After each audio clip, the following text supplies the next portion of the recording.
Boceh, kadang le. Hanya na solusi bakah aku nak tanya kan. Kiban cara tanya. Baik le dah kerja bak gop sabi. Ha le dong kerja bak gop. Nah cara bergop kerja bak tanya. Kiban menurut kah? Oh nyan. Nyan. Ha? Pertanyaan. Ya, kiban. Nyan mulai aku dah. Hai kerja hana laule kiban mana? Mesti perle kan, mesti perle kau kerja bak rono. Gua rumah mesti beracun. Kupu kerja racun man. Nyan langsung nak buat kerja bak rono. Oh, berarti dia kata kerja racun je tanya ke bos. Iyalah. Untuk orang kau bapak kira. Kata orangnya kerja bak rono. Ya aku kubu ya rapingan. Jadi yang kerja.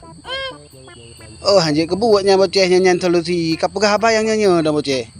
Mama tanya kubu pakai neng balong. Kadang. Jik.